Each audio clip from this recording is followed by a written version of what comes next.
안녕하십니까 성도 여러분. 오늘은 제3과 다섯째 날 목요일입니다. 말씀의 제목은 참된 쉼을 방해하는 것들을 제거하기라는 제목으로 함께 말씀의 은혜를 나누겠습니다. 함께 말씀 나누기 전에 기도하겠습니다. 하늘에 계신 아버지 하나님, 오늘 저희가 한 주 동안 공부했던 많은 것들, 특별히 시기심과 또 야망과 또 인간이 가지고 있는 여러 욕망들, 참으로 하나님 앞에서 불경건한 많은 것들을 우리 안에 가지고 있었음을 우리가 말씀을 통하여 보게 되었습니다. 주님, 이제 그것들을 제거하기 위하여 우리가 어떻게 해야 할지를 분명히 말씀을 통하여 알게 하시고, 또 말씀이 살아 움직여서 우리의 잠자던 영혼들을 다시 깨우는 시간 되게 하여 주시옵소서. 하루에 시작하는 시간입니다. 말씀들을 통하여 하루의 삶이 온전히 주님 앞에 의탁드림으로 평안한 온전한 쉼을 이루는 하루가 되게 하시기를 예수님의 귀하신 이름으로 간절히 기도합니다. 아멘. 감사합니다. 참된 쉼을 방해하는 것들을 제거하기라고 하는 제목으로 함께 말씀을 나눕니다. 오늘 본문의 말씀은 요한복음 14장 1절에서 6절까지 있는 말씀입니다. 여러분, 요한복음 14장 1절은 너무나도 잘 아는 말씀이지요. 너희는 마음에 근심하지 말라. 하나님을 믿으니 또 나를 믿으라. 내 아버지 집에 거할 곳이 많도다. 그렇지 않으면 너희에게 일렀으리라.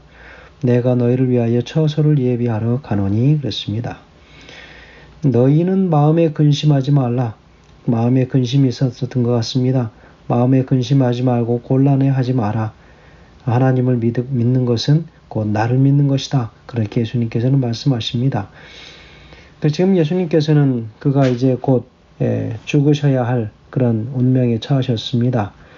그래서 바로 그 마지막 그 죽음에 대하여 언급하시면서 이제 아버지 집으로 돌아갈 것을 이야기하십니다. 그리고 나서 그곳에 가서 우리가 하늘에 오면 있어야 할 마련될 집을 준비하시겠다. 그 준비가 다 마쳐지면 다시 이곳으로 와서 우리 모두를 이끌어서 당신이 계신 그 하늘나라로 우리를 데리고 가시겠다라고 이야기합니다. 그래서 아버지 집이라고 하는 곳, 그것이 바로 처소라고 이야기합니다. 그분 예수님께서 가셔서 계실 수 있는 곳, 장소, 처소입니다. 내가 가서 너희를 위하여 처소를 예비하면 내가 다시 와서 그랬습니다. 그 처소가 예비되어지면 그분께서 다시 오시겠다. 재림을 말씀하시고 계시죠. 너희를 내게로 영접하여 나 있는 곳에 너희도 있게 하리라. 함께 있고 싶으신 것입니다. 내가 가는 곳에 그 길을 너희가 알리라. 도마가 가로되 주여 어디로 가시는지 우리가 알지 못하거늘 그 길을 어찌 알겠습니까? 6절에 예수께서 가라사대 내가 곧 길이요 진리요 생명이니 나로 말미암지 않고는 아버지께로 올 자가 없느니라. 그렇게 말씀하십니다. 여러분, 참된 쉼을 얻기 위하여 우리는 어떻게 해야 될까요? 모든 참된 쉼의 근원이 어디인지를 알아야 되겠지요. 참된 쉼의 근원은 바로 예수 그리스도십니다. 그러면 우리가 예수 그리스도께서 참된 쉼의 근원이시라면 그 근원지로 우리는 가야 하겠지요. 그래서 그 근원자이신 바로 예수님을 통하여 참된 쉼을 얻을 수 있을 것이라고 이야기하며 우리가 생각합니다. 왜냐하면 그분이 바로 당신이 가야 할 그 길이고 진리고 생명이시라고 말씀하셨습니다.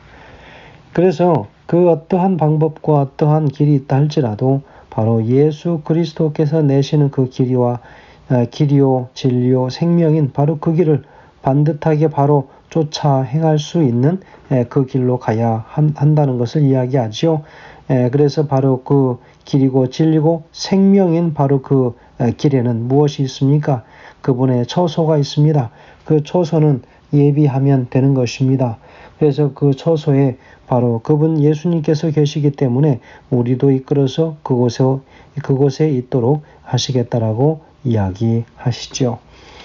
자, 여기 14장 1절에서 이야기하죠. 너희는 마음에 근심하지 말라 그렇게 얘기합니다. 너희 마음에 근심하는 일을 이제는 멈추라는 거지요.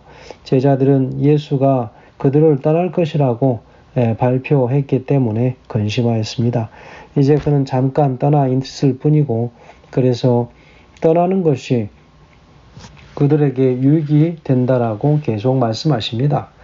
그래서 그 시작한 말씀이 바로 14장으로 계속 이어지고 있는 것이죠. 하나님을 믿으니 또 나를 믿으라. 그리고 나를 믿는 것이 바로 하나님을 믿는 것이다 이야기합니다. 바로 이 단어에서 너희가 믿을지니 라고 하는, 다시 말하면 다음 구절에서처럼 믿으라 라고 그렇게 번역될 수 있겠습니다. 그래서 바로 이 말씀은 여러 가지 문법적인 형태들을 본다면 상당히 직설적인 그런 방법으로 화법으로 말씀이 기록되어져 있습니다. 하나님을 믿고 또 나를 믿으라 그랬습니다. 그래서 두 동사 모두 직설법입니다. 너희는 하나님을 믿고 또한 나를 믿는다. 그렇게 번역할 수 있겠죠. 그래서 바로 그곳 하늘은 바로 내 아버지 집이라고 이야기합니다. 하늘에 아름답게 준비된 집, 바로 오이키아라고 하는 바로 그 집이 이렇게 그 단어가 집으로 그렇게 표현되어 있습니다. 그래서 이 남성형이라고 하는 이 남성형으로 본다면 바로 이 집은 오이코스입니다. 그래서 이 오이코스라고 하는 이 집은 홈이라고 하는 그 뜻에서 나온 것이죠. 홈으로 오이코스는 번역이 되지요. 그래서 예수님은 집으로 돌아가고 있었습니다. 결국 제자들은 그곳에서 그를 만날 수 있을 것이겠지요. 그래서 내 아버지 집에는 거할 곳이 많도다 그랬습니다. 그 아버지 집에 거한다 그렇게 이야기하지요. 그래서 바로 이 말씀은 한 영혼이 하나님께로 여행하다가 그저 잠시 머물다가는 그런 개념의 잘못된 그런 개념을 우리가 가질 수 있지만 그러나 우리는 조심해야 할 것입니다. 그러나 이것은 어떤 성경적인 의미라고 우리가 보기보다는 성경에서 바로 이것 외에 유일하게 그 단어가 등장하는 23절을 보면 더 명확해집니다. 그리스도인이 그리스도와 아버지와 함께 거주하는 것이 바로 결코 일시적이 아님이 분명합니다. 그래서 거할 곳, 모네라고 하는 이 단어는 이 단어에 포함된 이 영원한 이 개념은 바로 이 70인역에서 그 단어가 유일하게 등장하는 마카베오 1서에서 바로 이 단어가 등장을 하는 것을 우리가 압니다. 그래서 바로 여기서 내 아버지의 집에 거할 곳이 많도다. 이 거할 곳이라고 하는 것은 맨션이지요. 영어에서는 맨션입니다. 바로 이 단어는 영어 단어에서 헬라어의 모네라고 하는 이 단어와 같은 뜻입니다. 그래서 라틴어로 보면 만시오라고 하는 단어에서 파생되었습니다. 그래서 이 만시오라고 하는 단어는 모네라고 하는 이 단어처럼 머물러 있는 장소 혹은 거처를 의미합니다. 그래서 상당한 크기의 건물이나 지부의 어떤 개념은 바로 그 라틴어 단어에 포함되어 있지 않음을 우리가 알아야 합니다. 그래서 이 거한다라고 하는 이 집은 그저 거주지 혹은 거처, 사람이 머물러 있을 수 있는 곳, 그런 어떤 것을 말하기 위해서 고의 의미로 이해하든지 아니면 이 구절을 번역할 때 그 의미들 중 어느 하나를 택해서 이해를 해야 하겠습니다. 그래서 만일 내가 가서 처소를 예비하면 이라고 이야기하죠. 이 조건은 불확실성을 도입하기 위해서 의도된 것이 아닙니다. 만일이라고 하는 이 단어로 번역된 단어를 어떤 일시적인 뜻이고 어떤 그런 때를 의미하는 것으로 번역해서 그저 일시적으로 그곳에 내가 가서 처소를 예비하는 그 모든 것들이 그 순간에만 이루어진다는 의미로 사용되는 것이 아니라 우리가 더 큰 의미로서 우리가 보아야 하겠습니다. 그래서 예수님께서는 내가 다시 와서라고 이야기하지요. 그분께서는 다시 오시겠다 이야기하십니다. 그래서 이 약속을 현재 시제로 표현합니다. 소위 이 미래적 이 현재 사건을 이야기하죠. 그래서 이 사건을 더 분명하고 확실성 있게 강조하기 위해서 이렇게 표현합니다. 그래서 이 사건은 너무도 확실하기 때문에 이미 발생하고 있는 것처럼 간주되고 있지요. 현재형으로 표현한 거죠. 미래에 있을 것들을 현재에 있는 것으로 그렇게 표현합니다. 그래서 그분께서 바로 내가 다시 와서 나 있는 곳에 너를 영접하여 드리겠다 그렇게 이야기하시죠. 나 있는 곳에 어떤 것입니까? 제자들에게 재림의 때가 우리 주님과 재회할 수 있는 순간으로 제시되고 있는 것을 볼 수 있죠. 그래서 영원히 거하는 바로 나의 아버지 집에 거하게 될 것이다 이야기하지요. 자, 그러면 그것은 어떤 곳이냐 하는 것입니다. 바로 예수님께서는 6절에서 이야기하시기를 내가 곧 길이요 진리요 생명이다 그랬습니다.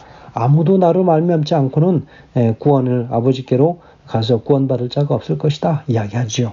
내가 곧 길이요 그랬습니다. 그래서 예수님의 아주 유명한 말씀, 내가 무엇이다. 나는 양의 문이라. 나는 생명의 떡이라. 나는 생수라. 그렇게 표현하시죠. 그런 여러 말씀들 가운데 하나이지요. 그래서 I am입니다. I am. 나는 무엇이다. 했습니다. I am that I am. 나는 스스로 있는 자다. 이렇게 표현하지요. 그래서 그리스도께서는 이 땅에서 하늘로 가는 진정한 길이십니다.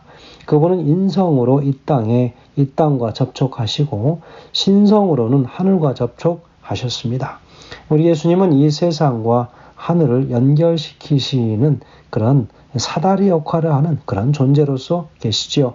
그래서 그분의 성육신하심과 그리고 그분의 죽으심 그리고 새롭고 산 길이 우리에게 성별되었다고 하는 구원의 다른 방도는 없다. 바로 예수 그리스도 외에는 우리가 아무런 구원을 입을 방법이 없음을 분명히 이야기합니다. 그렇다면 여러분, 참된 쉼을 얻는 그 방법은 무엇일까요? 바로 우리 예수 그리스도께 가는 것입니다. 그분의 처소에 거하는 것이지요. 그분과 영원히 함께하는 것, 바로 그것이야말로 참된 쉼을 얻게 하는 참으로 좋은 길입니다. 그래서 우리 참된 쉼을 얻지 못하게 하는 것들이 무엇이 있었습니까? 그래서 이번 한 주 동안에 우리가 나눈 이 공과들을 보면 그렇죠. 이기심이라고 하는 것 그리고 야망 그리고 위선 이 세 가지의 것들을 특별히 거론하고 있습니다. 여러분 오늘 본문에서 이야기하는 것처럼 분열과 이기심과 야망과 위선을 극복하고 참된 쉼을 얻는 비결은 무엇인가?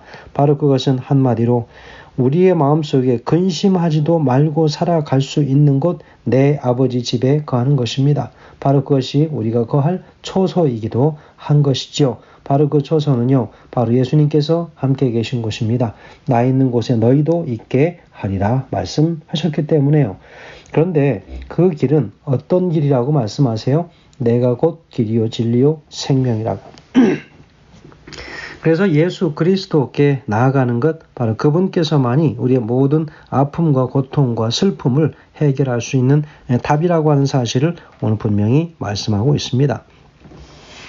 그래서 이 땅에서의 상황이 얼마나 나쁘게 돌아가고 있는지와 상관없이 예수 안에서 주어진 약속들을 바라보고 그분 안에 거하는 것 그것이라고 하는 거죠.